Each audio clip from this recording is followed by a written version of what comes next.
Hi, hi Judith. Oh, Esteban, how everybody. So, um, Steve Hopper, is that? James, you're going to have a host of stars, sort of watching you be the star, right? And we're all your students, of course, right? So, so we're very, very, very happy to have you. I thought, James, say something before we start professionally. Well, I How mean, are look, you? How are you? well, You were telling me that I'm you have. holding up. I Yeah. mean, I refer to the late period of one's existence as defunctitude. And it's defunctitude slash indefinity. That is, one hopes it's going to last a long time, but one doesn't know quite how long. So that's basically the Into a condition in which I Zoom find lecture. myself. I thought you were on a phone call or something. Nobody does, right? Nobody does. So, yeah. So you are not in any place special, except But I'm deeply, I mean, but currently, as I was telling you before, yeah, my main project is to bring together a number of previously published papers on Sasanian history and yeah, write some new things to create a volume, and also to make them more accessible. Because yes. I'm afraid I have a terrible failing of tending to publish things in rather obscure publications. Not all, I hasten to say, I see the editor of one, but some. Yes, yes, yes, yes. I mean, you look at our like guest of honors, and really, I am really thrilled to have everybody. I mean, okay, so let us begin. With James, it's such a pleasure to have you, and everybody is so Arhan, sorry to interrupt. Should I start recording? Good yes, morning. Yes. yes. Everybody, the program is being recorded, and for your information, um, we are delighted to have Professor James Howard-Johnston, whom I'm not going to introduce. If you don't know James, I mean, I don't know what you're, I mean, what are you doing? No, no. Pardon is Um, being very sweet. She's rather overdoing it anyway. no, but I mean, seriously. But before I begin, I would like to share with you two things. I share um, my um, my page with you in a second, and bear with me, please. And so no, that's not it. Okay, just give me a minute, please. I have to hide Safari and okay. Hide. Can I zoom? Hide Zoom? Yes, I can hide Zoom. And then quit mail. I'm so sorry, you guys. Okay, quit mail. And then this is the okay. I closed all my windows. I wanted to close all my windows, and I don't know what happened. Okay, this is James, but that's not what I wanted. Here we go.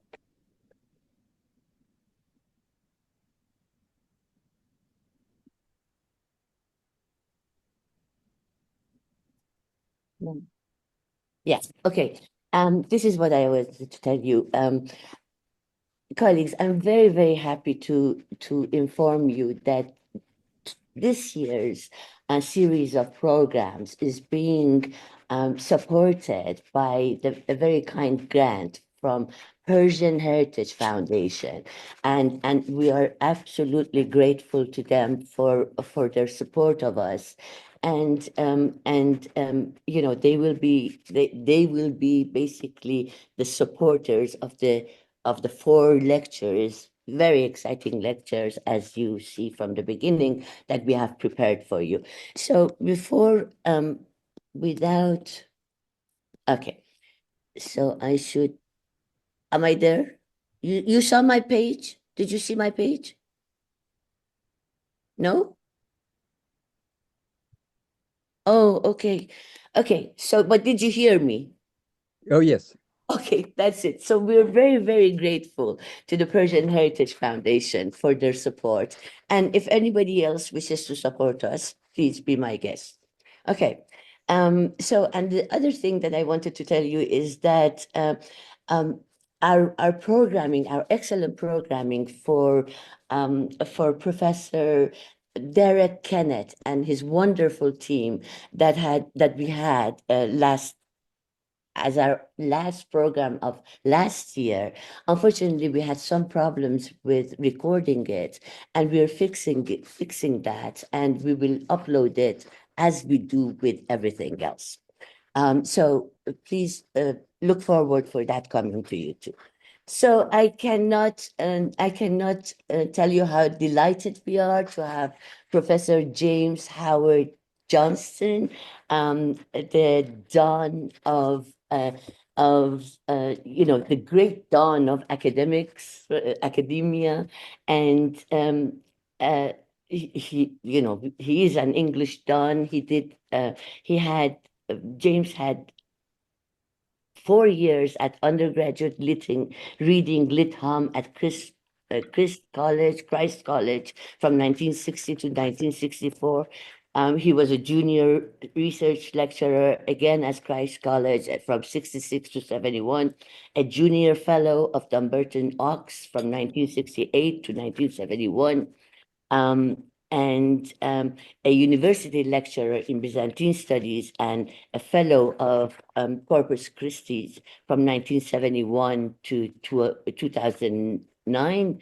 And he's also, you're not doing this anymore, right, Jay? He was also the Oxford City Councillor from 1972 to 1974, um, and county councillor from 1973 to 1981. If you don't know, he's married to the fabulous and famous Angela Huth. He's a successful writer, English writer of short stories and a novelist, and they have been married. How long, James? How long Hello? how long have you been married? Oh, 46 and a half years. I see, almost golden, right? Yes. Okay. I don't need to go further in about James. You know about his publications. He has published The Scholar and the Gypsy, Two Journeys to Turkey, Past and Present with Nigel Ryan. I didn't know about this, James. He has, I mean, of course, there's his fantastic work, Witness to a World Crisis, Historian and Histories of the Middle East in the 7th Century. It was a winner of British Kuwait Friendship Society. Yes, James, and as was his next book, The Last Great War of Antiquity, also a prize winner in the Britain Kuwait Friendship Society. Then he wrote Byzantium Economy and Society and Institutions in 2024. Just last year it came out, and and fresh out of the oven Give me. is. I must just have a word with my wife. You carry on. Go on, say hello to say hello to your lovely wife. What is this? Speaking language. I'm at my meeting. Okay. All right, so I can continue. Fresh out of the oven is Byzantium, A Changing World. It is forthcoming in 2025. As you know, I don't need to tell you, but James is interested in Roman and Byzantine military history, international relations in late antiquity and the early Middle Ages, with a special reference to northern peoples, Huns, Slavs, Khazars, and Rus, and Armenians, as دارم well میشنوم as من well. بسته Can you please, turn off your audio, please. And of course, Iranian history, which we will get into with him in late antiquity and Byzantine historiography. So, James, it is a distinct pleasure again to have you, and we are all ears. Welcome to us. Thank you for honoring us. Well, you've been very, very kind, Parvanif. Now, I don't like really reading a text, but on such an occasion, I have a text, comes hot off the press. And so I'm afraid I'm going to read it, and if it becomes rather dull, I suppose, well, I apologize in advance. So right, here goes. Oh, and I should just say another prefatory word. I have a whole section where I go through the principal sources, the Arab versions of the Quadai-Nama, the Roman sources, and Khusro's purported autobiography, which is found in Ibn Miskawai, which seems to be document-based. But there isn't time to go through it because I wanted, in my title, I didn't say the sources for, but I talked about the life and achievements. So that's what I'm going to talk about. So here goes. Khusro I of the immortal soul gained his sobriquet after his lifetime. His reputation grew with the passage of the generations until he was viewed as one of the greatest Sasanian Shahs. Like his distant ancestor, Ardashir, founder of the dynasty, and his grandson Khusro II, who strove for world rule in Western Eurasia, he was a figure around whom stories gathered. History gained a garnishing romance.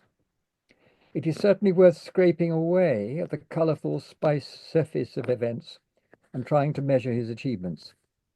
But they were undoubtedly considerable. He faced serious challenges at home and abroad, above all because of the perennial problem of continental powers, the threatening presence of potentially predatory neighbors on different sides. But he was able both to revitalize and enlarge the empire he inherited, and jostled successfully for power and influence with his great Roman contemporary, the Emperor Justinian, reigning 527 to 65.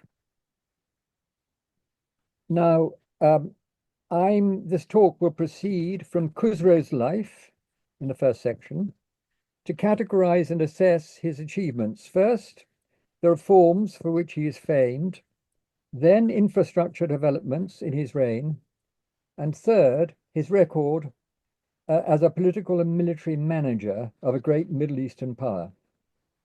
I will end with a brief foray into numismatic history, exploiting the fine catalogue of Khusro's coins recently published by Nikolaus Schindler.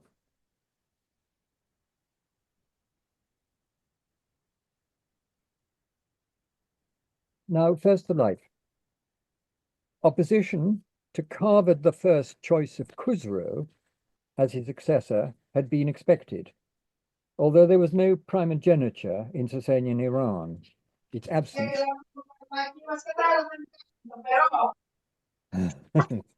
absence gave much needed flexibility to succession in a society governed by the hereditary principle. Khusro's succession was carefully choreographed.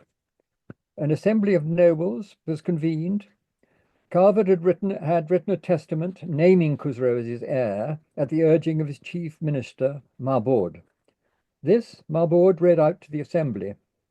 An objection by Kavod's eldest son, Kawus, was overruled, and the assembly ratified Khusro's appointment. Khusro, nonetheless, did face subsequent challenges to his rule. The first was a conspiracy driven by the Zoroastrian priesthood, objecting to the tolerance he showed initially to the radical sect of deviant Zoroastrians, the Mazdakites. Kavus would be put forward to replace Khusro.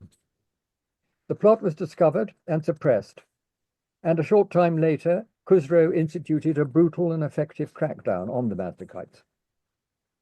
A second conspiracy in favor of a nephew of Khusro's, the son of his one-eyed brother Zames, was thwarted in the 530s. It was motivated by opposition to the reform program, then in full flow. The third challenge was the most serious, an armed uprising in Khuzestan, led by ANUSHIRWAN, Khusro's son by Christian wife, in 550. The large Christian community in the region was mobilized. The rebellion was suppressed by force. Nushzan was either killed, according to a Christian Syrian story, in the Quadainama, which is picked up by al-Dinawari and the Shahnameh, but omitted by al-Tabari, or, according to Procopius, he was allowed to live, but with his eyes sewn shut. Now, one of the striking characteristics of Khusro's reign, generally accepted by scholars, was its openness to foreign influence. The growth of the India trade, Pache, Derek Kennett, Seth Priestman, and others, the growth of the India trade, once the embargo placed on East Roman merchants was introduced under Carvard, brought an inflow of ideas and texts from the subcontinent. Chess was taken up. The Buddhist novel, which Byzantium and medieval Europe knew as Barlaam and Jehoshaphat, was translated into Pahlavi, as was a collection of Indian fables, Kalila and Dimna, which was to have a long afterlife in the Islamic world. Khusro himself was of an intellectual bent. He was a patron of the intelligentsia, and as such he was a true heir of his father, to whose court had come 7 distinguished philosophers teaching at Athens after the academy was closed in 529. Their arrival and subsequent departure was reported by Agathias, who acknowledged, Roman historian Agathias, who acknowledged Khusro's reputation as an intellectual. And in fact, this is probably the best evidence for it. It was reported, Agathias said, that Khusro had read the works of Aristotle and Plato, something he, Agathias, regarded as quite impossible for a foreigner in such an elevated position.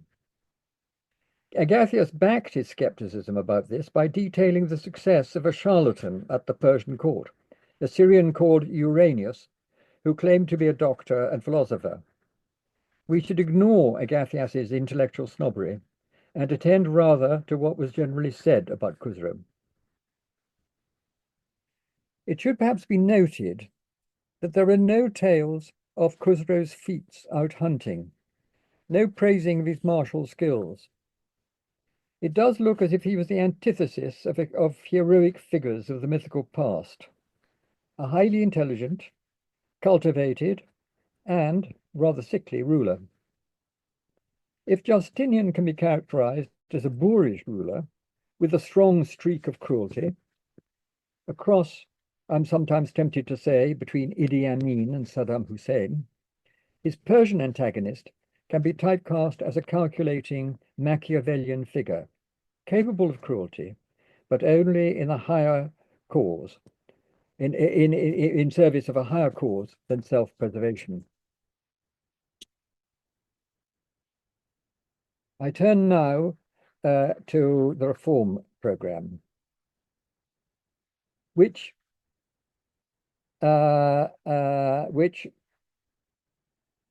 is often thought to have marked the transition from a loosely organized, feudal-like entity into a centralized, bureaucratized state. Now, I dispute this view, which derives ultimately from the work of Altheim and Stiel.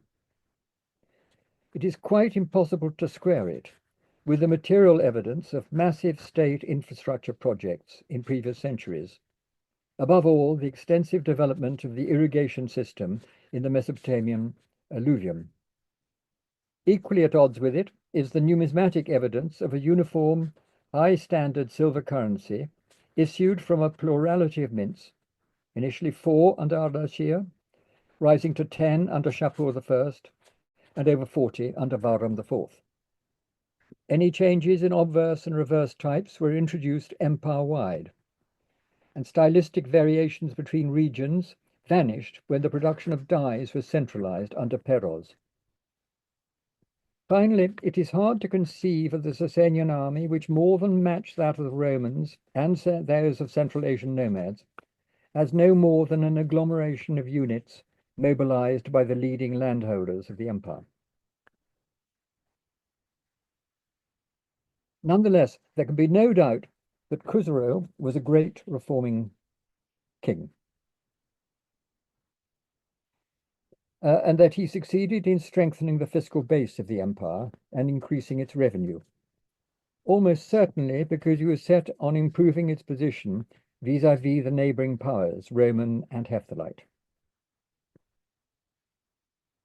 His father, Howard, had instituted a survey of the empire's resources, a full register of land holdings and the crops that they produced, with a view to raising fixed sums in tax. This was to replace the traditional system of sharecropping, with between a third and a sixth going to the government. Now, the government's share had surely been paid in cash, tax raising being one of the principal functions, if not the principal function, of coinage in antiquity. KHUSRO gave orders for the survey to be completed, with detailed counts being made of date palms and olive trees, and a complementary census of the population. Meetings of officials were convened to work out the details. The overarching aims were to build up reserves in the treasury and to, I quote, ensure the well-being of his subjects and ample means of sustenance for them. That's a quotation from the Sirat ANUSHIRWAN, the purported autobiographical text. Rates of taxation were then agreed for different types of produce, grain, olive trees, date palms, etc. Account was also taken of distance from urban centres, which would affect the market value of the produce. To ease the burden, taxes were to be paid in 3 annual instalments, and measures were put in place to remit taxes in case of misfortune. A similar move was made to mitigate the ill effects of the poll tax previously in force by restricting it to the able-bodied, aged 20 to 50, and graduating it according to the wealth of the taxpayer, save for the nobility and those in government service who were exempted. 3 copies of the tax registers were made, one for the Chancery, one for local tax collectors, and one for local judges. Judges were to monitor the new system and were made responsible for remission of taxes in cases of damage to land and loss of crops. Annual returns were to be sent to the Treasury by judges, district scribes, village representatives, and tax officials. Perhaps the most remarkable feature of the new system was the effort put in to combat corruption, which involved a democratic element, local assemblies, and use of different branches of government to check up on each other. In the Sirat ANUSHIRWAN, KHUSRO picks out the inquiry launched in his 28th year, that is 558 to 9, when he was aware of growing danger in the east.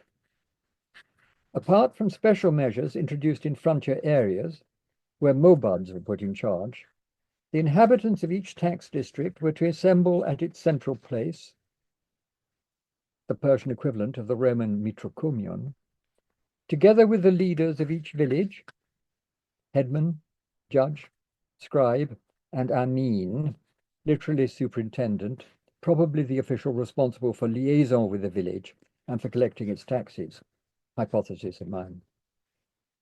Commissioners were sent out from the centre to convene a second higher tier of assemblies at provincial level, involving both humble and noble, to deal with issues which had arisen, or, if they could not do so, to refer them to the centre. Some years later, when the danger, whatever it was, had receded, probably the middle 560s, KHUSRO launched a new inquiry to check whether the monitoring system was working as it should. This time he bypassed the whole local administration and empowered judges to convene assemblies in their district to remedy local grievances. They sent in detailed reports, duly sealed, together with a local delegate, presumably one of the notables, and, I quote, if they desired someone representing the humble people, end of quote. The reports and the accompanying delegates were brought to the court and examined.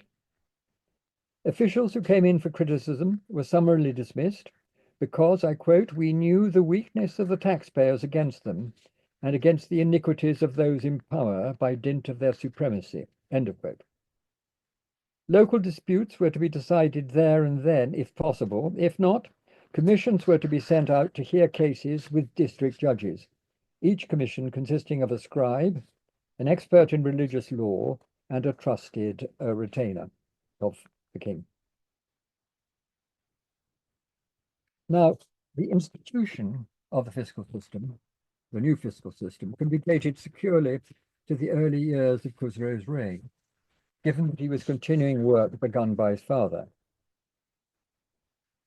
By the way, I haven't given the dates of his reign. I'm sure you all know them, but it's 531 to 579. So it could be dated securely to the 530s. Since the object was to increase the revenue of the state, almost certainly with a view to funding foreign wars, it can be placed before the outbreak of hostilities with the Romans in 540. The timing of which was in the hand of the aggressor, KHUSRO. It was in a similar context, 20 years later, when apprehension was growing about war, this time in the east, involving Hephthalites and Turks, that the first inquiry was launched into the working of the tax system, followed within a few years, so in the middle 560s probably, when the crisis was over, by a scheme to increase direct central control over local administration. While there was no impending crisis, the empire faced increasing uncertainty with the emergence of the Turk Khaganate as a third great power in Western Eurasia. There was every reason then to ensure that the fiscal system was working smoothly and efficiently. So I'm saying that apropos of basically both inquiries, the first and the second. At the same time as the fiscal system was reformed, measures were taken to ensure that the army was properly equipped and ready for war, both in the 530s and in 558 to 9.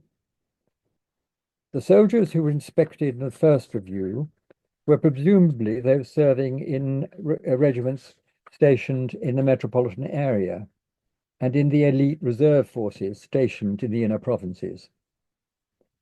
These were the central forces, I quote, those at my gate under my observation, end of quotes, that's again from the Sirat,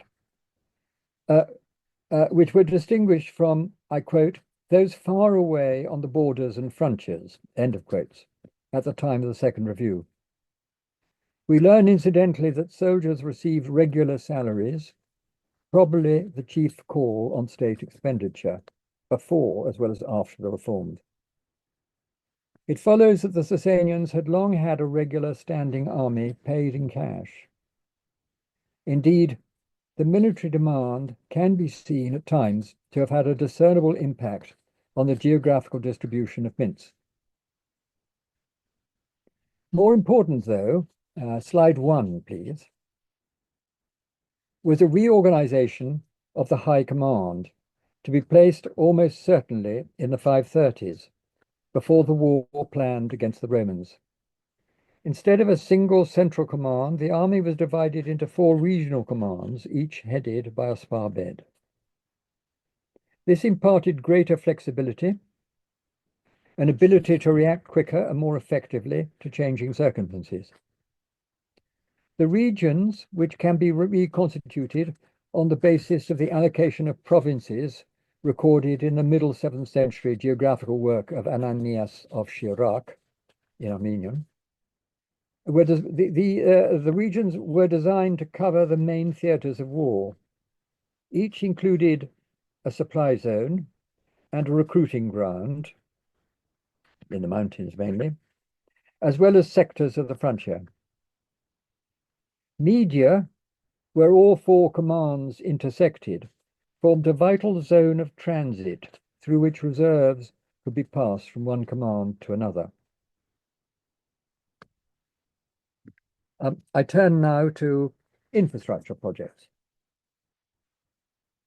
Two types were vital to the welfare of the Sasanian state: military construction for security and irrigation schemes to boost resources and population. Irrigation schemes involving surface canals and underground qanats had a long history in Mesopotamia and Iran. Associated finds of pottery and glassware provide a rough dating, which makes it clear that it was in the Sasanian period that such schemes reached their fullest development in antiquity. It is hard, though, to distinguish between early, middle, and late Sasanian projects, let alone to assign them to a specific reign. The same is not true of military construction, basically because it survives above ground, and since what is recovered in excavation may contain datable material, and since location and likely function may suggest particular historical circumstances. It has become clear, above all thanks to the work of Russian archaeologists and of teams headed by Eberhard Sauer, that massive military construction projects were put in hand in the northwest from the late 4th century, when Huns gained control of the steppes west of the Aral Sea. There was no competing demand from the western frontier because the terms of the peace agreed with the Romans around 387 included a ban on fortification work on or near the frontier. The Sasanian program was a grand one, beginning with the fortification of the two easiest passages across the Caucasus: the Caspian Gates by Darband on the Caspian, and the Dariali Pass, which threads its way south up the narrow valley of the Terek River. A reserve line of defense was built behind the Derbend wall in the course of the 5th century, itself continuing into the mountains with a long wall which snakes some 40 kilometers. East of the Caspian, the southern Gorgan plain was sealed off by a long wall running from the Caspian shore for some 170 kilometers up into the Kopet Dagh, fronted by a wide moat, guarded by 36 forts, and backed by several large fortified campaign bases. This gigantic project was completed in a single phase, almost certainly in the middle decades of the 5th century.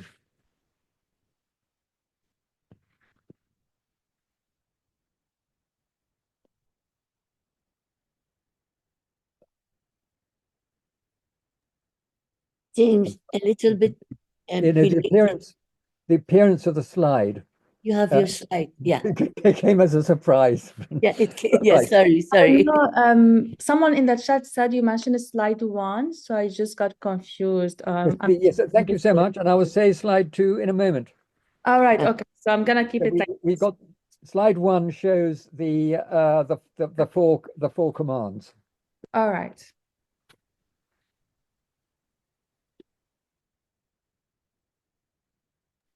The next one, Malekjan. Yeah, that one.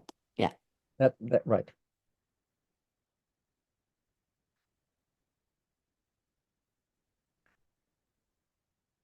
So as I say, the gigantic Gorgan Plain project was completed in a single phase, almost certainly in the middle decades of the 5th century, before the crushing defeat of the field army and the death of Peroz in 484. It is highly unlikely that defensive works of this sort would have been undertaken in the north during the period of Hephthalite ascendancy, which lasted into the 6th century. Kaved I, his prestige boosted by his Roman war, 502 to 5, gained more freedom of maneuver than he'd had before. He instituted a program of upgrading Sasanian defenses in Transcaucasia, so west of the Caspian, less likely to attract Hephthalite attention than work further east. The mud brick, yes, now slide 2, please. The mud brick defenses of Derbend were rebuilt in stone. 2 parallel walls, again stone built, crossed the plain and ended at a fortified port. Inland, a wall was pushed deep into the mountains. A second reserve line of defense, as well as the one previously constructed, a long wall, was created to the south, likewise built in stone. One of 32 short parlevé graffiti on the northern wall linking Derbend to the sea gives a date, the regnal year of a king who is not named. The preferred reading is 37, and it is probably the 37th year of Karvad's reign, the year 524 to 5. So at that stage, the work was well in hand. Now, the whole project of refortifying Derbend, the long walls to the sea, the wall going inland, must have taken many years to complete and continued into the early years of Khusro's reign. That is not just a hypothesis. He is made responsible for work there and elsewhere along the Caucasus frontier by al-Baladhuri, who died in 892, in his well-informed geographical survey of the Caliphate, in the particularly interesting section on Armenia, or Greater Armenia. Khusro's other projects, concerned with beefing up defenses south of the Caucasus and sealing minor passes, may well belong much later in the reign and be connected with the growing threat posed by the Turks from the late 550s.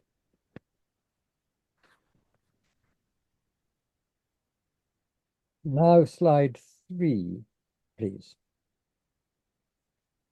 More important, though, I'm so sorry.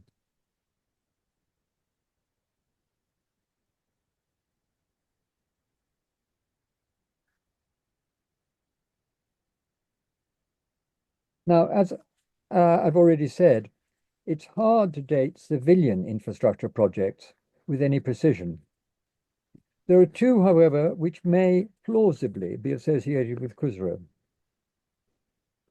A survey of the western part of the Mugan steppe on the south bank of the Araxes was undertaken in 2005. It revealed that a large irrigated area, which includes but extends beyond that hatched on the slide, a large irrigated area guarded by a number of forts was developed upstream and downstream from Ultan Kalasi, a fortified city founded in the first half of the 5th century.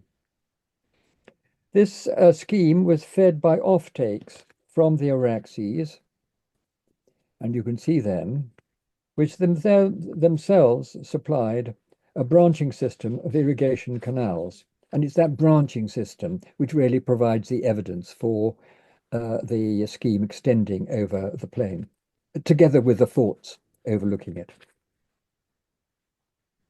Another offtake on the opposite bank supplied a canal running 120 kilometers across the Mill steppe, indicating that there may well have been similar development schemes in the north.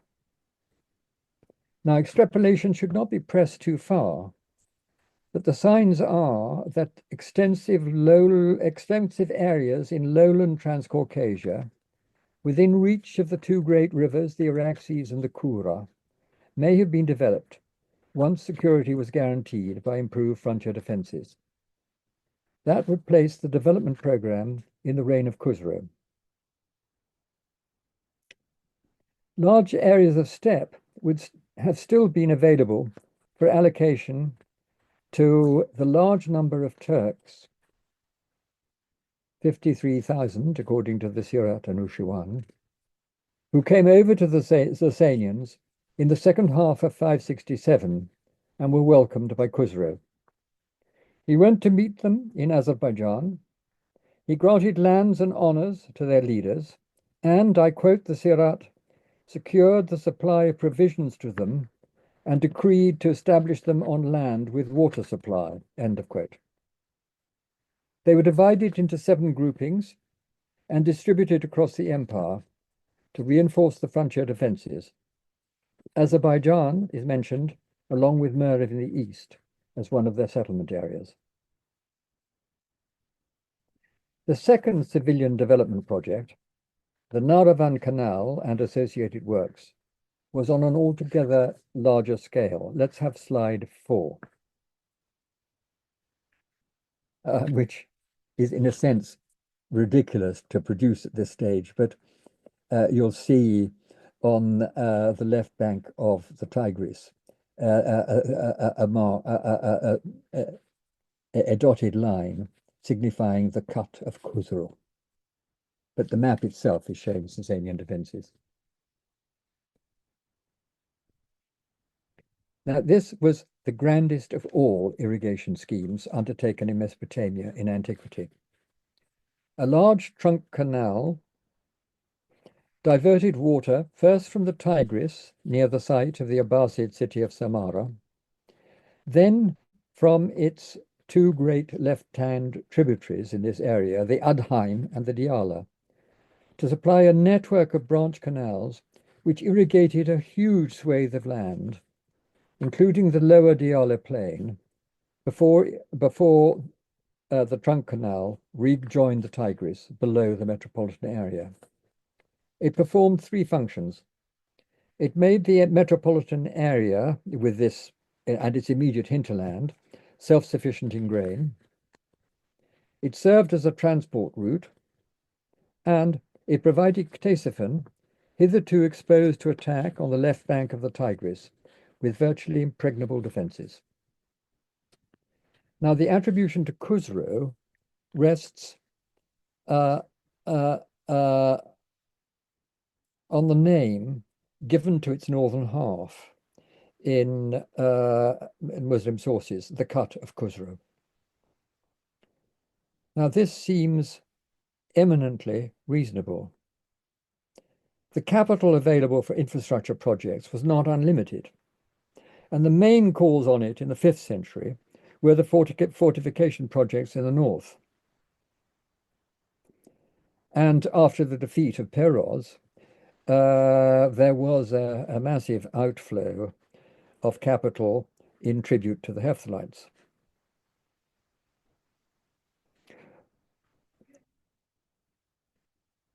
On the other hand, there was a massive inflow of capital in 532, when the Romans bought a peace without defined end for 11,000 pounds of gold, equivalent to 792,000 gold solidi.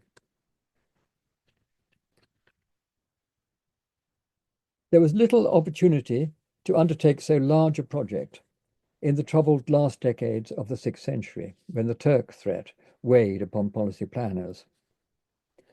KHUSRO, who we shall see had a brilliant military mind, capable of thinking on the grand strategic level, is the king most likely to have conceived of the project and to have appreciated its defense potential.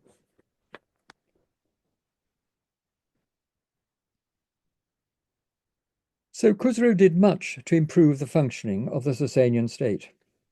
He was responsible for bringing the reform program initiated by his father not just to completion, but for initiating a sustained crackdown on corruption, which might impede the smooth functioning of the state machine. He went so far as to introduce a democratic element at the local level and to place the needs of the humble and poor at the very center of government policy. He was again a true heir of his father in the sphere of capital investment, but again went further, sponsoring development projects in the north, which had a useful military spin-off, and conceiving of the gigantic Naravan project, again with a military spin-off. But it was as a military planner and general in the field that he really stood out. I would be very happy to go through his various campaigns in detail, but that would strain your patience. So let me simply home in on his most notable achievements.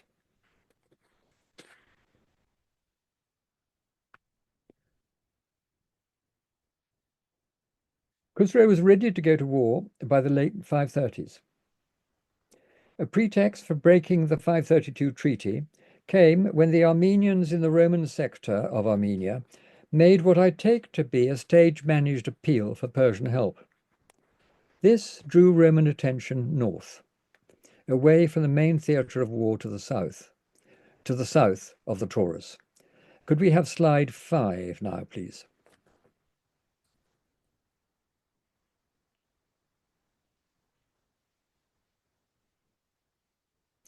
Khusro then attacked in the south, and from an unexpected direction, and induced confusion on the Roman side. It was the first in a series of strategic moves in a carefully planned offensive which would extend over 3 campaigning seasons, involving strategic deception on a grand scale. Even viewed in isolation, Khusro's 540 campaign must rank high in the annals of warfare. He treated a full Persian army as if it was a Bedouin raiding force. He relied on speed of movement and changes of direction to bewilder and disorganize the enemy. He showed no interest in seizing and holding territory. It was a raiding expedition on the grandest scale imaginable, designed to extract booty in unprecedented quantities and to strike a devastating political blow against Justinian. Because of the need to water so many men and horses, Khusro could not cut across the desert like the Bedouin, but skirted its edge, advancing up the Euphrates. He evidently had perfect confidence in the ability of his Arab clients, the Lakhm, to secure his exposed left flank. He marched past Circesium and Zenobia, pausing first at Sura on the Euphrates, which he sacked, massacring its population as an example to other cities, a precedent for Mongol behavior later. Those other cities duly handed over substantial treasures, mostly in the form of silver bullion, as soon as he approached. The way was led by Hierapolis, despite the presence of a strong garrison and of a Roman army nearby. He then turned west and made for the great prize Antioch, taking Beroia, that is Aleppo, on the way. Antioch was captured without difficulty. Khusro could now embark on a meandering, triumphal progress through the provinces of Syria I, Syria II, Euphratesia, and Osroene, performing Zoroastrian rites on the seashore at Seleucia, celebrating victory with chariot races at Apamea, and collecting huge sums of tribute from city after city. Then, at last, he re-entered Sasanian territory and withdrew out of sight. And now let's have slide 6.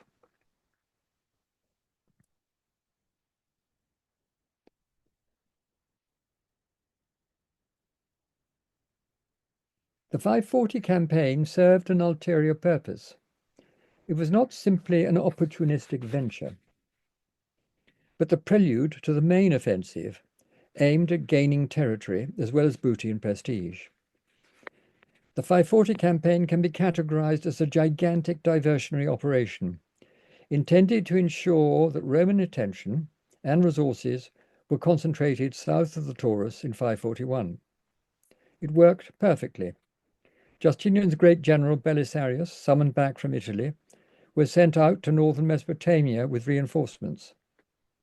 There, he advanced into Persian territory, but was deterred by the garrison at Nisibis from pushing on further, and had to be content with capturing a nearby fortress and sending ahead his Ghassan, that is his Arab clients, the Ghassan, accompanied by a small Roman force on a raiding foray. KHUSRO, however, was targeting Lazica in the north. Laz's grievances against the Romans had been listened to. Assistance had been proffered. A welcome was promised. In the spring of 541, he mobilized his forces ostensibly for operations against the Huns north of the Caucasus. His true objective was kept secret until the last moment. Roman forces put up no resistance as he crossed the passes leading from Iberia to Lazica. Nor did they establish a defensive position in the plain, say on one of the northern tributaries of the Phasis River. Behind the army, Persian engineers were able to work unimpeded, improving the road over the mountains, a vital task if a Persian army of occupation was to be resupplied in future. Gubazes, the Laz king, did formal obeisance to KHUSRO when he reached the central plain. The Roman governor simply tried to hold the port of Petra, which had been fortified and turned into the principal Roman base. The outnumbered defenders, before long, offered to surrender on terms. A single, virtually bloodless operation thus removed the threatening bridgehead which the Romans had acquired in the 520s when Lazica came over to them. And this operation reaffirmed Sasanian authority over northern Transcaucasia. It also outflanked the Roman systems of defense in depth in northern Mesopotamia and western Armenia, and opened up a direct maritime avenue of attack on Constantinople. Petra was turned into a Persian forward base, a greater potential danger to the Romans than Dara was to the Persians. I think we can probably then do without the slides. I've shown the two, right. It was only in 542 that the Romans managed to frustrate KHUSRO's plans. His plan that year was to exploit the command of North Arabia achieved by his Arab clients, once again to use the Euphrates route, but to veer south once he reached Euphratesia and attack Palestine. This time, the Romans read the situation right, and Belisarius was waiting at Europus, a little to the north of Hierapolis. But all plans then had to be abandoned at the news that plague had arrived in the Mediterranean and was rampant in the coastal cities of the Levant in early summer. The war carried on for 2 more years, with the Roman thrust foiled in Armenia in 543 and a vain siege of Edessa by KHUSRO in 544. So that's basically the first episode in which KHUSRO was showing his military paces. We can now leap forward in time. Lazica was contested between Romans and Persians after Gubazes changed sides, and the Romans intervened in force in 548. Substantial forces were committed by both sides over the following 8 years, but neither gained a decisive advantage. Then, in 557, something extraordinary happened. KHUSRO sent his senior diplomat to Constantinople to negotiate an armistice in Lazica, thereby indicating that his will to retain the territory gained in 541 was weakening. In due course, under the terms of the full peace treaty negotiated late in 561, he agreed to relinquish it. The explanation is not hard to find. KHUSRO was conscious of the danger posed by the Turk Khaganate, which had in a mere 3 years, between 555 and 557, extended its authority from the inner Asian frontiers of China to the North Caucasus. KHUSRO needed to extricate his forces from Lazica for redeployment elsewhere along his northern and northeastern frontiers. He didn't hesitate but reacted promptly to the changed geopolitical circumstances. The crisis in 558-9, to which reference is made in the Sirat, was surely that provoked by the rise of the Turks. Persian forces were placed on high alert, and diplomatic feelers were put out. Now, these feelers led to serious negotiations, and these resulted in an alliance sealed by Khusro's marrying the Kagan's daughter. The alliance was directed at a common enemy, the Hephthalites, in control of Sogdia and Bactria. Sasanian propaganda, perhaps directed at the Romans, made out that the Sasanians took an active major part in military operations, but in reality, it seems that Khusro was not required to do more than contribute a token force and give political backing for the Turk military action. This took place around 560 and resulted in the swift destruction of the Hephthalite state and the partition of its territory between Turks and Persians. The evidence of clay ceilings shows that the Persian sector included Balkh and Merv Rud in the north of the Hindu Kush, and Zabulistan, Varazegan, Turan, and Sindh to the south. These extensive gains offset the loss of Lazica in the west.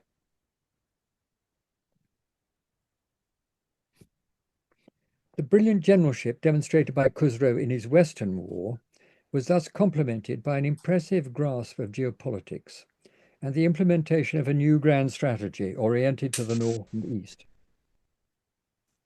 But all too soon, there was a souring in relations with the Turks as a result of a trade dispute. A Turk proposal to bring silk overland from China to sell in the Sasanian Empire was rejected, probably at the urging of a powerful domestic lobby, merchants with stakes in the India trade. The welcome given by Khusro to the Turks who had asked for asylum in 567 may have been the trigger which led the Kagan to look west, beyond Iran, to the Eastern Roman Empire. Negotiations began with the dispatch of an embassy to Constantinople in 568 and concluded in 572 with an agreement to launch a coordinated attack from east and west on the Sasanians in 573. We don't know at what stage Khusro learned of what was planned, but he was taking countermeasures from 571. Initially, he moved to secure his southern flank by imposing direct rule on Yemen in 571, and thus bringing the whole Arabian Peninsula under Persian control, except for the Hijaz and the inner Arabian approaches to the Roman Levant. In the course of 572, he made overtures to the Ghassan, the Romans' Arab clients, who controlled the western and northern crescent of desert adjoining Roman territory. In that same year, he must have put the eastern and northern Sparbed commands on a war footing.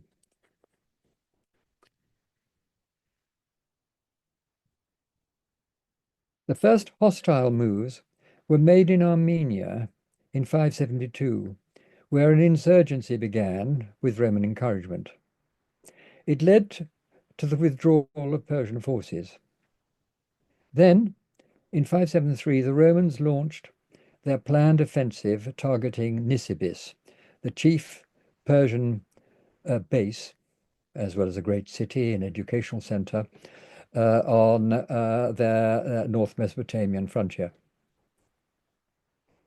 No information has reached us about Turk actions. It's possible that they reneged on their agreement with the Romans, content to play the two Western great powers off against each other, but more likely that Sasanian defenses held and that nothing of note happened. In the West, Khusro once again demonstrated brilliant generalship.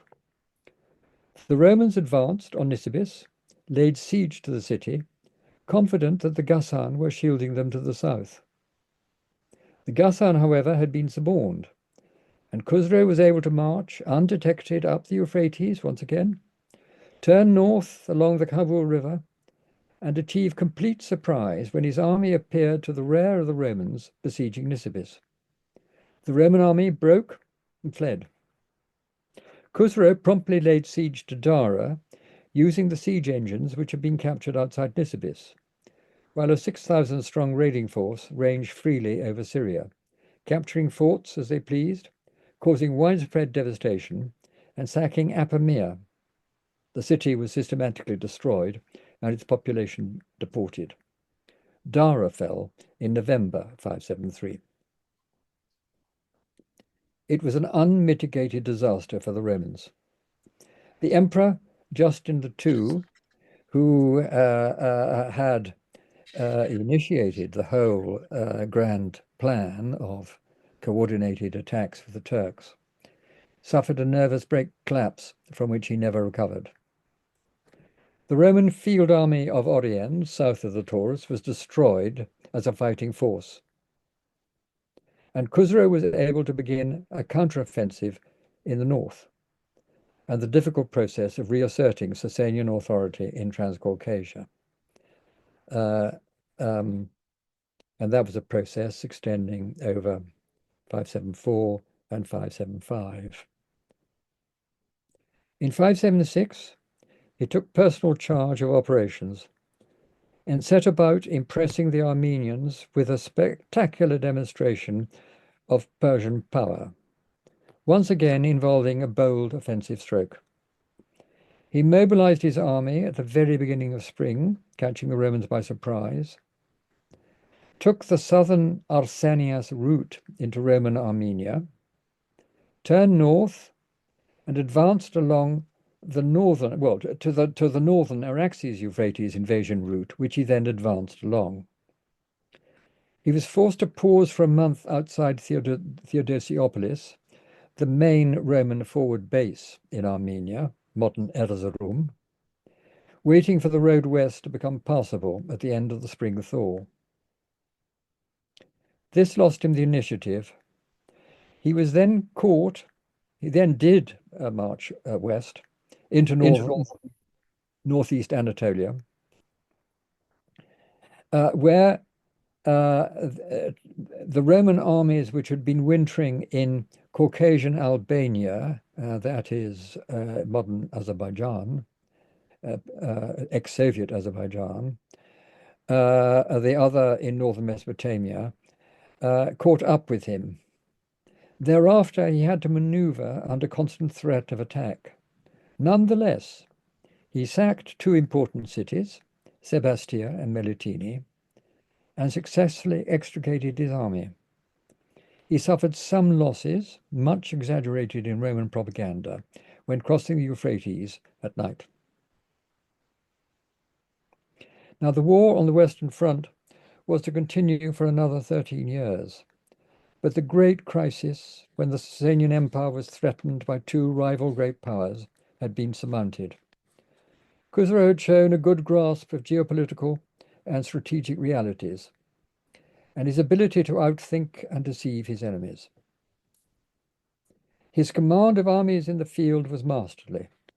He was unrivaled, save perhaps by his grandson's Roman antagonist, Heraclius, with his attacking bent, choice of routes, speed of movement, gaining a victory with minimum risk. If we then remember his achievements in peace, his sponsorship of intellectuals, the welcoming of foreign influence, the restructuring of state finances, his grand infrastructure projects, and his championing of the weak against the strong, he should be recognized as one of the greatest Sasanian kings, on the same high level as Ardashir, Shapur I, and Khusro II. So I come now to my numismatic coda, based on the 2 volumes of Nikolaus Schindler's recently published catalogue of Khusro's coins. Those coins are all silver drachms, save for 5 gold dinars and 152 copper coins. The first thing to note is that they were minted in huge numbers and rather carelessly. The flan was increased in diameter. There are blind spots on almost all of them, and their purity declined to 85%. Many more survive for each year of Khusro's reign, an average of 18.5, than for his father's average of 7.3. The volume of new issues increased markedly at 2 points in the second half of his reign, first from the late 550s to 560 to 1, when state and army were being geared up to confront the Turks. Second, from 5734 to 5767, when extraordinary efforts were being made to regain control over Transcaucasia. It is hard otherwise to detect the impact of war, capital spending on infrastructure, the reform program, or the coming of plague on the coinage. One might expect production from Western mints to increase before and during Khusro's Western War, 540 to 4. That did not happen, nor were Eastern mints more active once the Turks appeared. The only specific event with an impact on mint activity suggested by Schindler, apart from two new city foundations, which started minting, and two Iberian mints, each functioning for only 1 year. The only specific event is Nush-Zan's rebellion in 550. It is hard, though, to explain the delay in the reaction, and indeed to explain the nature of the reaction, which was to centralize almost all minting at 2 mints in 551 to 2. There is, however, one feature of the coinage which is worth highlighting. The one significant change of type, which was taken over from Kafad. In Khusro's 5th year, 535 to 6, the assistants who stand on either side of the fire altar on the reverse give up holding each a scepter in one hand. Instead, they stand with both hands on a sword which rests on the ground. I wonder whether this was signaling the military bent of the reign at a time when Khusro had begun planning his 540 offensive. And that's it.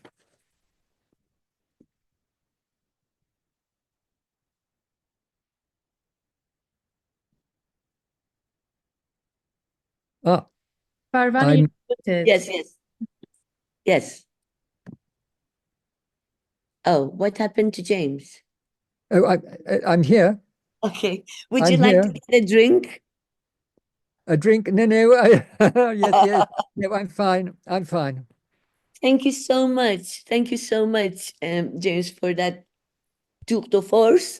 And so now I would like to, open the conversation to really what we have. It's a high caliber audience, to the questioning and question and comments of the audience. Please raise your hand. And Malik, will you help me? Will you help me feel the everything? Stefan Heideman's hand. Oh, okay. So good that you see it. Okay, so go ahead, Stefan. Thank you, James. So that I never had heard in such condensed form the achievements of Khusro ANUSHIRWAN so brightly and so lucid. So thank you for the lecture. One question which came up. So we have in the West with the Byzantium, with the Justinian plague, quite changes in society and urbanization. Antioch. How did the plague affect Iran and the subsequent? No, a good question. I think I should first say that there is considerable exaggeration in what has often been taken to be sort of a quite objective account of what John of Ephesus saw when he was traveling through the Roman Levant. if one reads it carefully, one can see a lot of Old Testament influence on it, and so that there is exaggeration there. But undoubtedly, the Roman Empire suffered very badly, and military. Now, what about the Sasanians? We know that the plague only reached them in 543. Well, it was in 543 that their military operations were completely disrupted. Now, the question is, how did it reach them? It looks as if it reached them overland from the Mediterranean coast, rather than coming up the Persian Gulf. If it had come up the Persian Gulf, we would expect to have a great. I mean, you know, the sources are very poor, but we've got good Syrian sources, and and Persian sources come through to us through subsequent Arab historians, and there basically is no impression of the great shock which the coming of plague to densely populated, highly urbanized Mesopotamia would have caused. So I think it percolates inland, moving east from the Mediterranean, has some effect in the north, where we know the Roman offensive plan for 543 broke down.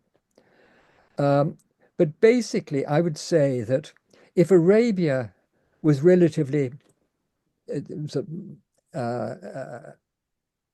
safe, shielded from the plague, Iran was to a considerable extent.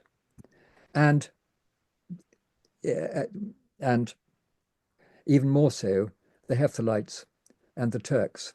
So I think we can infer from that that notion that the plague came from Central Asia, like the Black Death, is obviously wrong, and that its origin is from Africa, from the interior of Africa, and that its spread has something to do with the veiling of the sun in the later 530s, which may have enabled the plague-carrying creatures to make it up the Red Sea from the coast of Africa. So there are two more questions, James. The first one from Panagiotis, please. It is my great pleasure to be able to hear Professor Howard-Johnston after so many years, when we were mutually having our drinks during the Oxford Byzantine Society when I was in Trinity. My question concerns actually the titles. Now, do we have any indication that titles attributed to Persian kings like ANUSHIRWAN or Parviz are posthumous, or titles given at their lifetime? Because, I mean, if they are posthumous, then we can get something more on their personalities. Like ANUSHIRWAN, to me, that would indicate somebody bringing everlasting glory. And I suppose if we could suggest something like that, we could find out much more of their feeling, their legacy as personalities than what our sources might be able to tell us. So I was wondering if Professor Howard-Johnston has something to tell us about these indications, if they are useful to research in the end. Thank you. No, on this, I'm basically entirely dependent upon pure Sasanian specialists and Islamicists, and I take it from them. I learn from them that, I found no evidence at the time of him being called ANUSHIRWAN, and that it was something applied posthumously, when, of course, he becomes probably the greatest figure of late antiquity for the Iranian world after the coming of Islam. So it's a mark of approbation. It's recognition of his greatness as a ruler. Of course, I'm going a bit too far in praising him. Perhaps I ought to just produce the antidote of what Nikolai Schindel has to say at the end of his wonderful catalogue. He gives a general assessment of Khusro behind, as he says, behind the later glorification. He describes him as a brutal man without great talent as a politician or general. He cites the massacre at Sura for his cruelty. He views Khusro as going to war without good grounds and souring relations with the Romans for no good reason. And by his supposed instructions to his successors, which many people have believed, notably my former pupil Michael Whitby, that the Shahanshahs should no longer go on campaign, of creating a great fatal separation between king and army. The only thing is that those instructions were not obeyed by Khusro II, who led his armies on their main, on some of their main campaigns. So that's by way. So that's an antidote to what I said. And Nikolai Schindler, I mean, it's a magnificent catalogue. Then there are all sorts of commentary. And then at the end, there is this historical commentary. And then he ends with his brief antidote to what I've been saying. Thank Okay, you. James, the next one is Petra. Petra, please. Yeah, thank you very much, Parvane and James. Very nice to be here. Yeah, I had a question about one of the things you ascribed or used as to explain the greatness, and that is this justness and the addition basically to the fiscal reforms, or I don't know if it's the addition, that's actually my question. But anyway, the element in it that there's like safety vaults or safety mechanisms for if there's problems for taxpayers, and also of course the anti-corruption measures with these councils. So, and I see Istvan is also here, but I would have thought this is part of like or it is something, right, of an ideal ruler, that he listens and he looks after, especially when there are claims of corruption, but also that he deals with taxpayers who, due to a bad harvest, cannot pay their taxes. So what makes you think that this is really something that he, yeah, as I said, introduces new, or that he puts special emphasis on it? Is it the details of these councils, or do the sources say that this is indeed something totally new or different?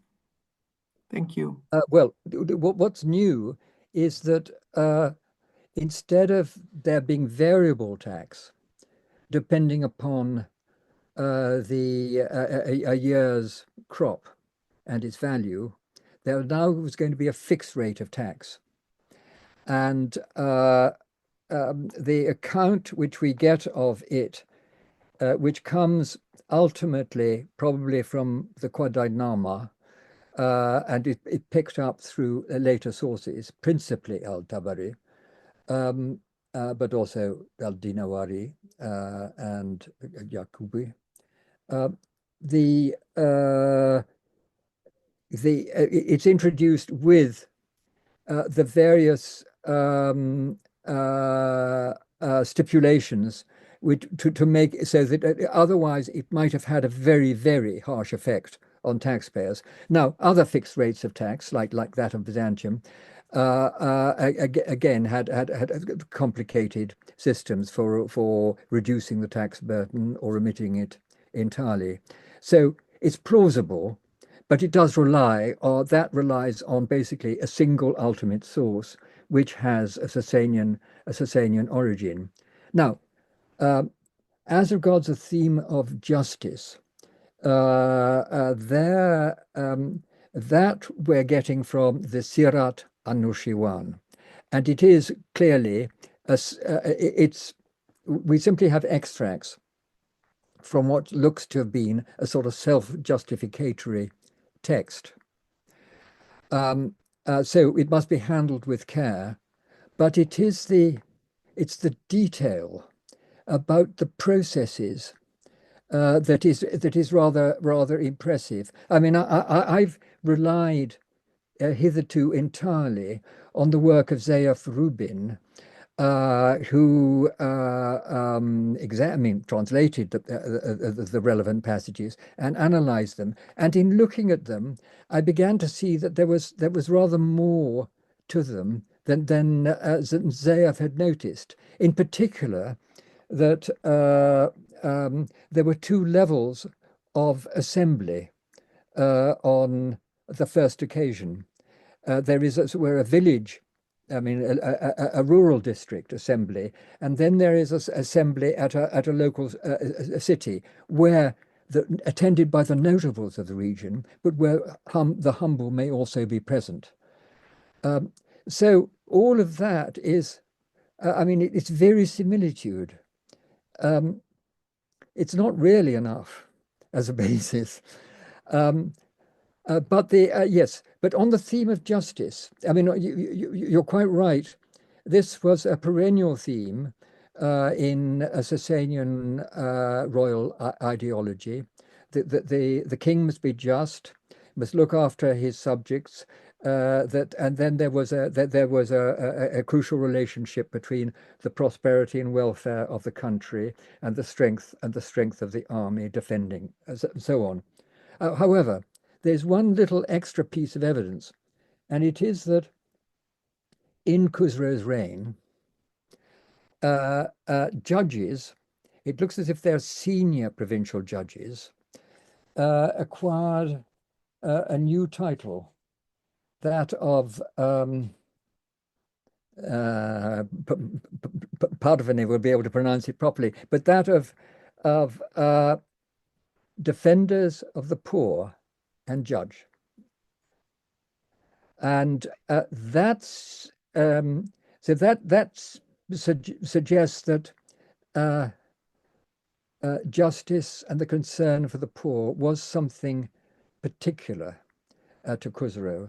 I had a passage in my original text which I struck out, where I was drawing a parallel with Byzantine, the Byzantine imperial legislative assault on the powerful in the 10th century on behalf of the poor. And we have something very similar happening on this evidence in the reign of Khusro, but just on an immensely larger scale, the scale of a grand empire.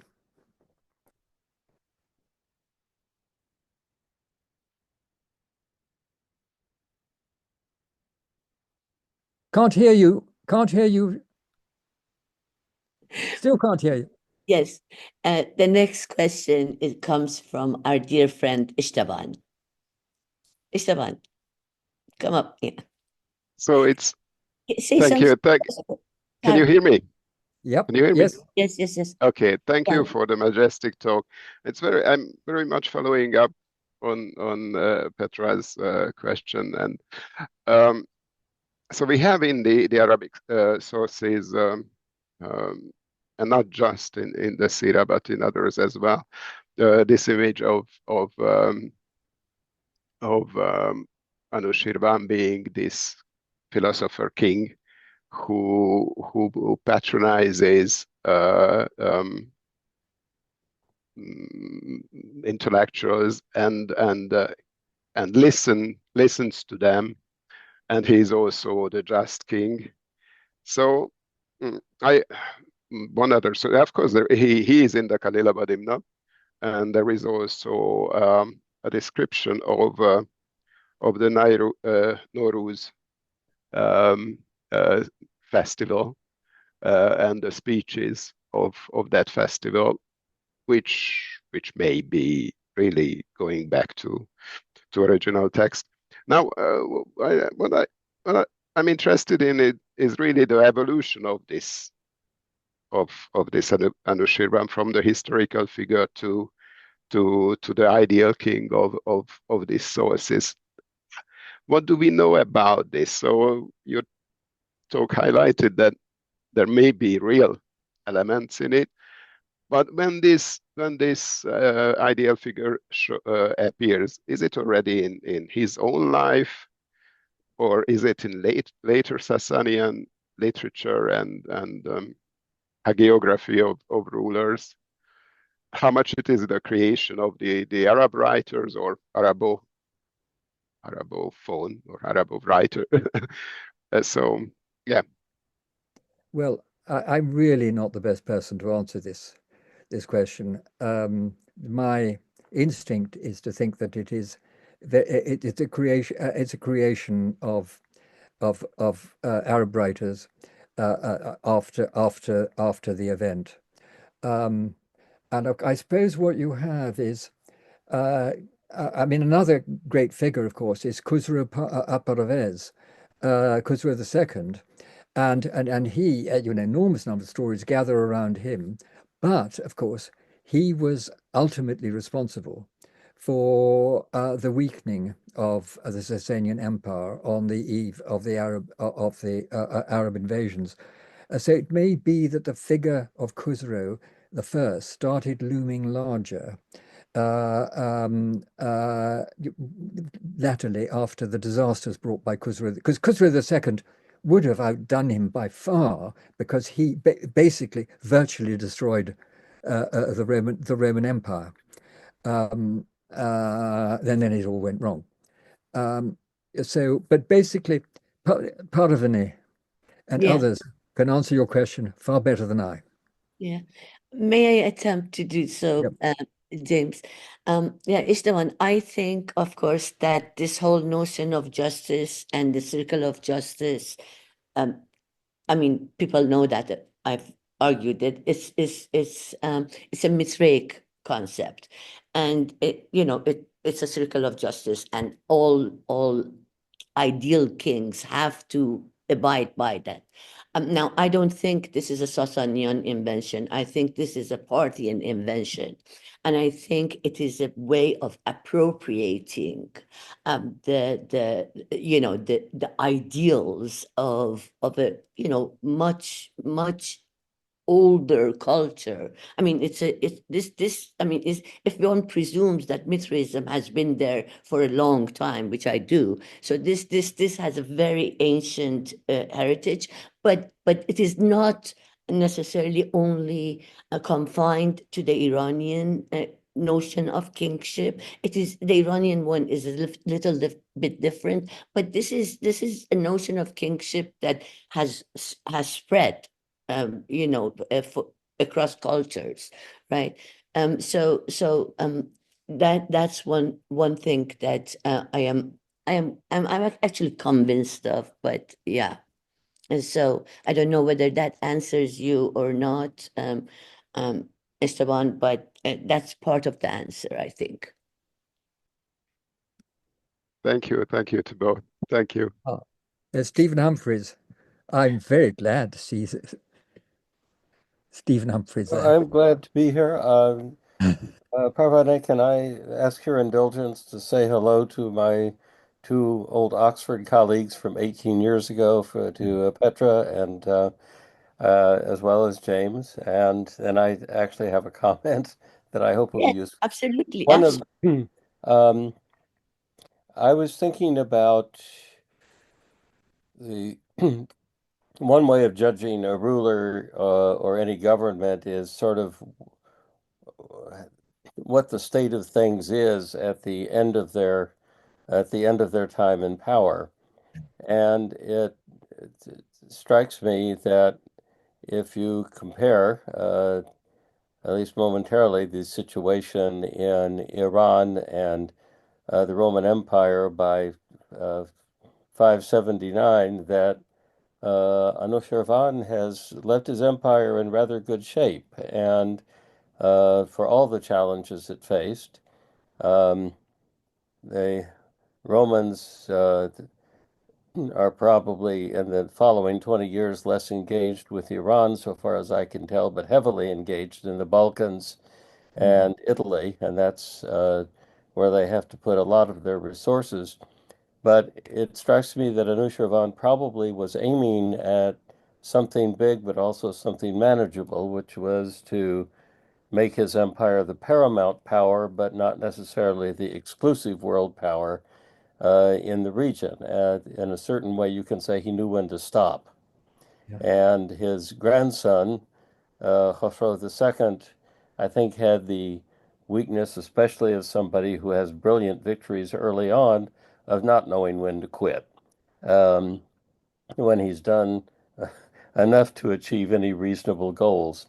But I think Anushirwan can be given a favorable judgment by saying he had a challenging reign in a lot of ways, and he made the most of it and left his empire as certainly the paramount political construction in Western Eurasia. So that would just be a comment. I don't know if you would concur with that or have doubts about it. Oh, I would concur. My only I just to say one thing for KHUSRO II, which is that I mean the vital decision must have been made in around about 615, and I think that and it was at a time of great Turk power. And he makes the calculation that it may be possible to eliminate the Roman Empire and thus restore a sort of binary world order of Sasanian Empire, which reaches the Mediterranean, so more Achaemenid in scale, and then the great Central Asian power, and then Iran is safe. But obviously that went wrong. So I can't really disagree with you.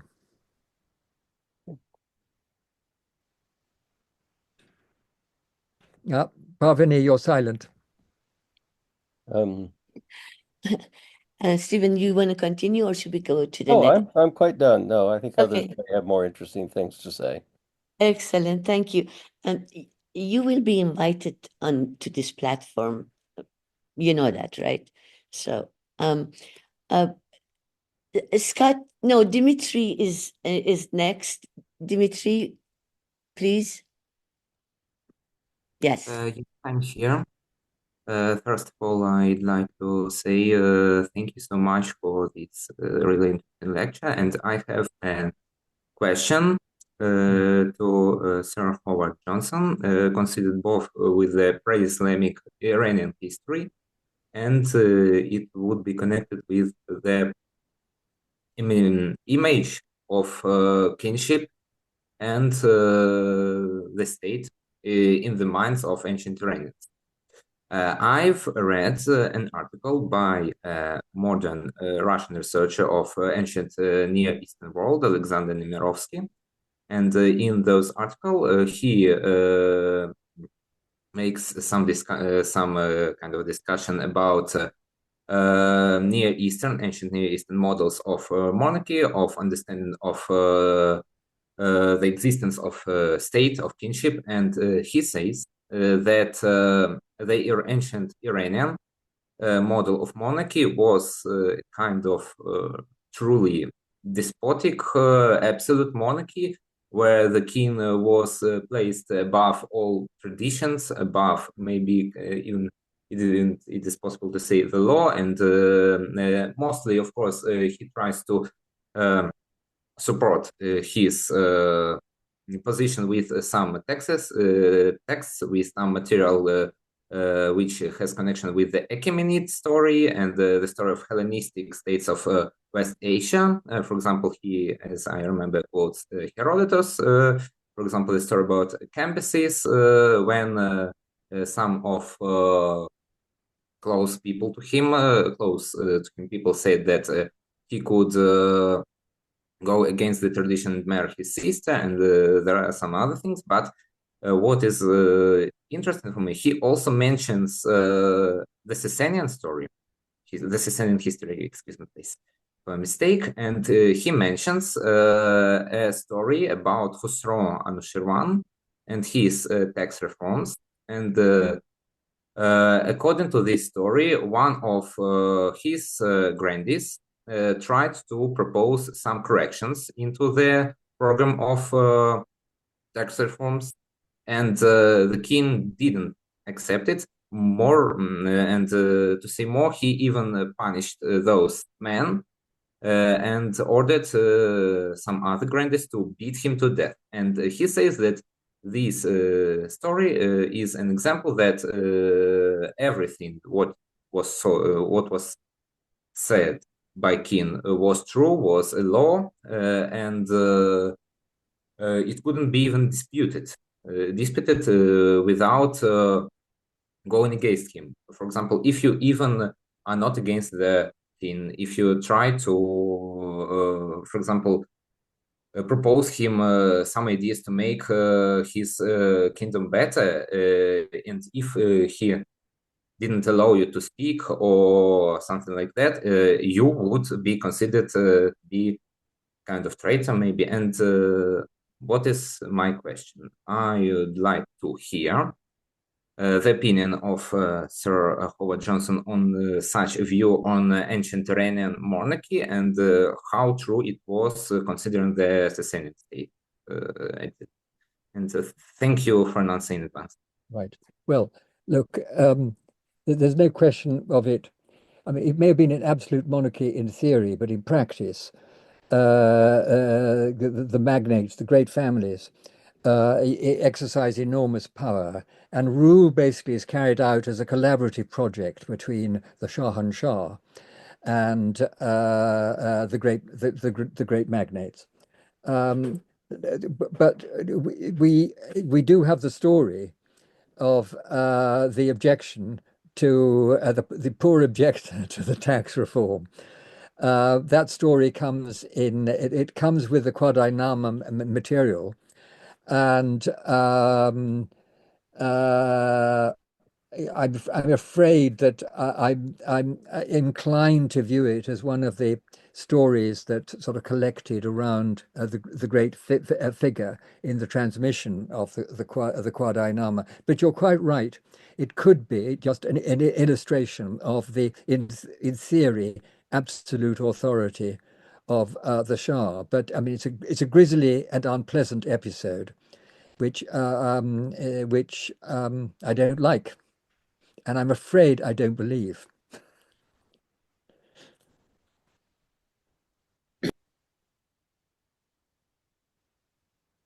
Again, you're silent, Parvani. Okay, okay, sorry. I add to that, Dimitri, the fact that in a modern sense, I think, I mean, to put it in modern terms, right? The Sasanian monarchy, like all other monarchies in the Iranian world, except for Achaemenids, I cannot talk about Achaemenids, was Achaemenids was a quote unquote constitutional monarchy. And the constitution of it came from what James refers to as the dignitary, as the magnate.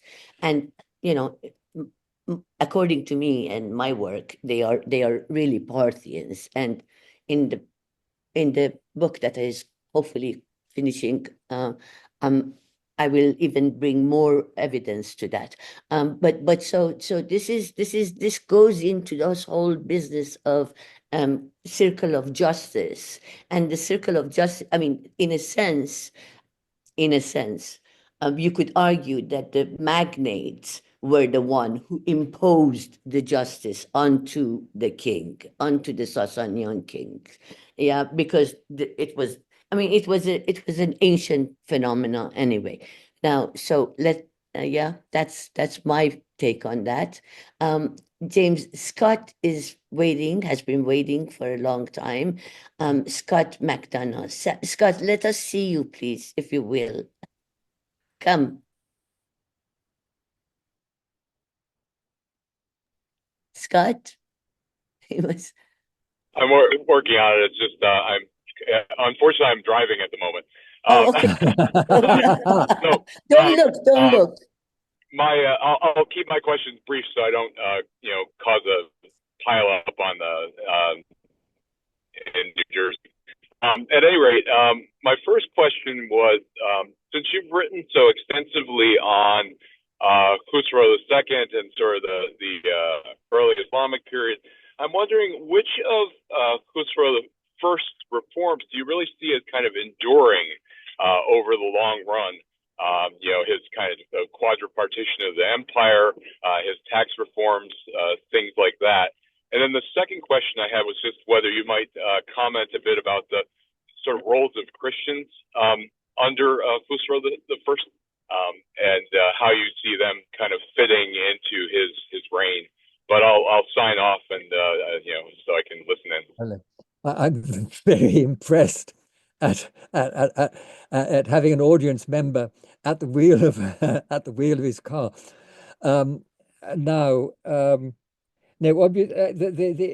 What lasts is the tax reform, because that's then taken over as Tabari says, taken over by the Islamic regime in Iraq. Now your wait a minute, the second question. Remind me of the second question. I know I can't answer it. Sorry, the question was about sort of the roles of Christians. The Christians. Yes. Well, I'm on Christians. I'm very dependent on the work of people like yourself, and particularly Richard Payne. And so the Christians only surface in the they surface in the story apropos of the Nushazad rebellion, and of course KHUSRO himself is said by the Armenian history attributed to Sevios to have toyed with Christianity, and indeed to have become a Christian right at the end of his life. So I think there was quite a lot of wishful thinking among the Christian communities. But as regards the policy towards the Catholicos, to the Nestorians, the Miaphysites, this must be a time when the Miaphysites are spreading in Mesopotamia. I'm afraid I am ignorant and very ready to learn.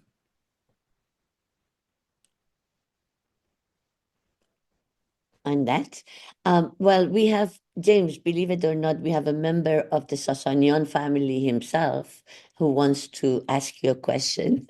Mr. Arash Sasani. Mr. Sasani, is that your real name? Please go ahead. The sound is off. Hello there. Hello there. Can you hear me? Yes, indeed. Yeah, my pleasure to be with you, Ms. Shariati and Mr. Johnston. First of all, thank you for your very informative talk on this important issue on ANUSHIRWAN. one of the things I just wanted to check with you was about, or you talked about the wall of Gorgon, but I didn't quite get it. If you meant the wall of Gorgon was was constructed over a very short period of time, or just a part of it. And I want to recap on that, if you may, later. And also talk about Nushirwan regarding, there are two more points I want to make, and then one point and one question. About talking about the justice among the kings of the Sasanian dynasty.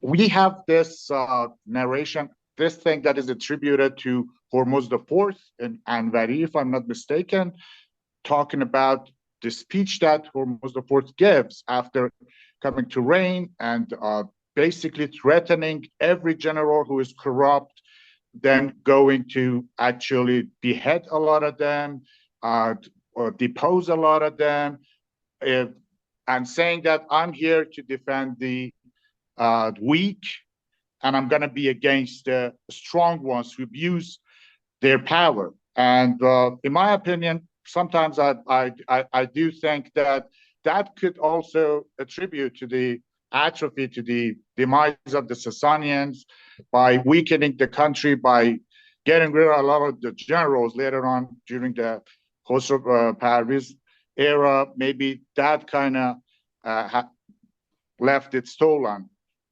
aside from all other things that might have caused the demise of the Sasanian dynasty. But my question is, how much of the reforms that are attributed to Khosrow Anushirwan do you see his work alone, solemnly, and not just a continuation of what started before him? Because in the text that are written a time later on, a lot of the things that happened in the empire were attributed to the Anushirwan, but archaeological evidence suggests somewhat otherwise, that that a lot of things that happened during Nushirwan's are continuation of what it started before him, either at the time of Kawad the First, as by surveying the ground and the lands for the irrigation system reform, or any other kind of reforms. So how much of difference do you see there? Thank you. Sorry for talking a bit long. Well, right. Look, you're quite right that KHUSRO is developing what was projects that were already underway. And I was trying to pick out the sort of unique features, either in his contribution, his phase of development, or projects that were very much his. What one can say was his behavior as the ruler of Iran, responding to problems around, and as a commander in the field. So that is very much him, not his father, not the. But yes, the wall of Gurgan you mentioned. Well, I'm relying on the evidence of the wonderful team, largely Iranian, but headed by Eberhard Zauer, which excavated along the line of what was known as the Red Snake. And it is their considered view that it's a gigantic project, that you've got the kilns, regularly spaced along the wall. You've got the excavation of the moat is involved. So it's a gigantic engineering project, that it was done in a single phase, and it was done in a single phase before the catastrophe of 484. Okay. If you forgive me, I must just go I must just go for a moment. I'll be back. Surely. We'll be waiting for you. Yes, absolutely. We'll be waiting for him. Mr. Sasani, it seems like you're Yes. an archaeologist, yes? Yes, I'm graduate at the University of Tehran. I did my master's thesis on the reforms and changes in the Sasanian economy of the 5th and mid-6th century. Yeah. Well, that's great. Because I have a lot of archaeologist friends. I mean, I just acquired them. Yeah, and I'm very, very fond of them because a lot of things that they're well, that's not why I am fond of them, but a lot of things that they're finding, especially in Khorasan, is confirming my theses. Yeah, Yeah. Mr. Lapov was my supervised my thesis. If you refer. Anyway, Yeah. sorry, I'm back. Yeah. Yes, James. Go ahead. Yeah, Mr. Lapov. James, we're ready for you. Continue, please. Well, I'm not sure I got much more to say. I mean, I think you were making an interesting point about Ormaz IV. Ormaz IV and being very much his father's son as regards the poor and the weak, and going too far, and doing a sort of Stalin, before the Hitler attack, disposing. But however, Khusro II did have great generals. I mean, Sharvaraz and Shaheen are wonderful generals. And he was all right himself. But I think one could overdo it. But it looks as if Ormaz VII, who of course is half Turk, was very much continuing in his father's policies, but took it too far, much too far. Yet there is this anecdote about Hormuz IV that there is this general giving picking some unripe grape from the plant and giving to the soldier, saying that, okay, take it and put it in your stew. It's gonna be delicious. And then the farmer gets there, and they're so afraid because of what Hormuz IV had told them, that the general gives him the golden belt, just not to go to Hormuz IV, because he was afraid what was going to happen to him. So we have those kind of anecdotes. That's why I just brought that up. Well, the problem with anecdotes is that anecdotes can sort of float around and attach themselves to people, and it's very hard to really work out what corresponds to reality. But they may indicate something of the atmosphere of the times. Yeah. Thank you so much. Now, Parvene, I must go in about 5 minutes. Yes, absolutely. We have tired you. I am James, and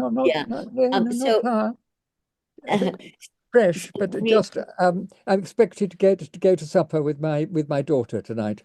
Yeah, of course. It's 5 to 7 here. Your lovely daughter, yes. And all of you have missed lunch. I'm astounded. I'm astounded. The ones who are not showing themselves are eating,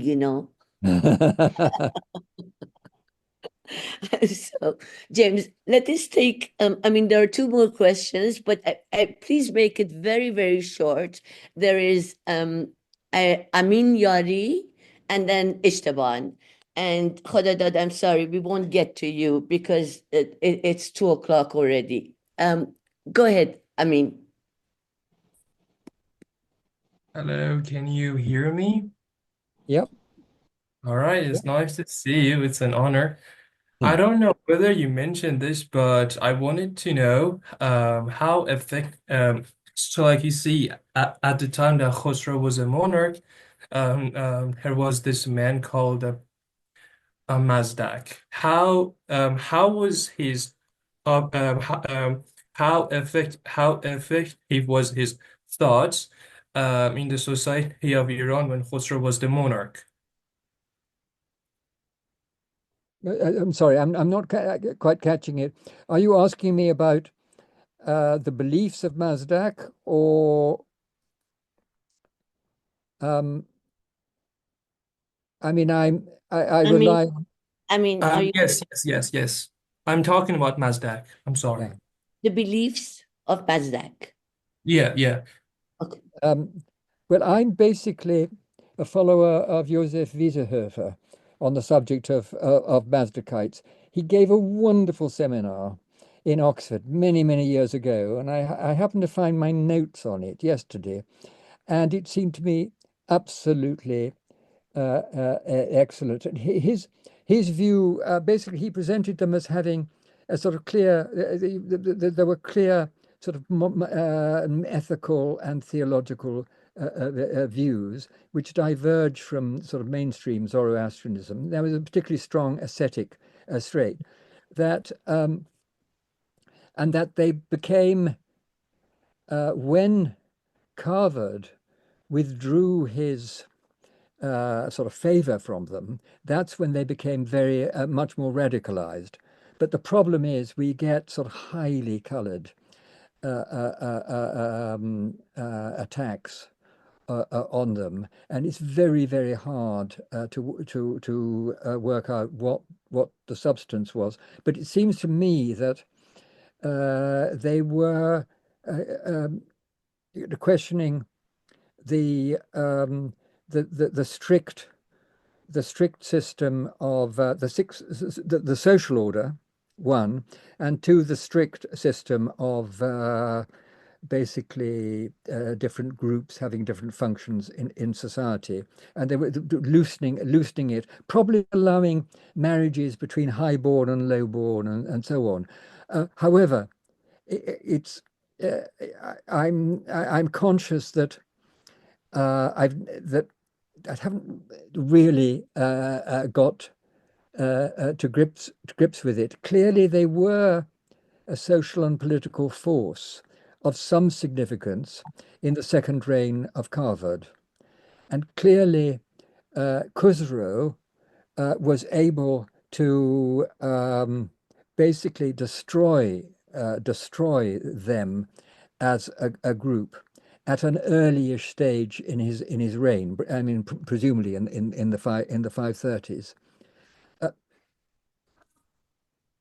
But beyond that, I can't go. I wish I knew. I mean, I'm wanting to know where if I'm sure Joseph published a piece on the Mazdakites, and I'd love to know. I'm going to write him. I'm going to write him an email to ask him where it is. But I think it's the best single account that I've come across.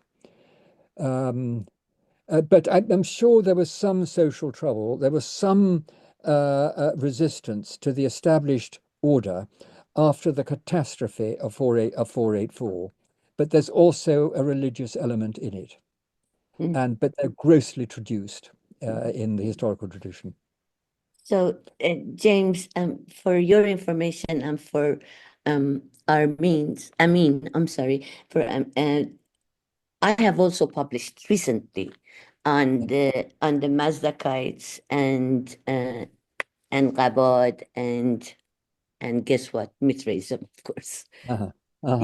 So yeah, I've really got to go in a moment. So the last question. Istvan, go ahead. It's less. The question would be whether you could enable the chat again, because I digged out this source and I'm not sure how well known it is. There's the Kitab Fitaj Anush Kitab Attaj fi Sirat ANUSHIRWAN Ibn al-Muqaffa, which was published by Mario Grinaski. Yeah. So I would just put this into the chat and would be happy to give the... I'm entirely in your hands. I really must go now because my wife is getting very unhappy. So thank you all for listening. Thank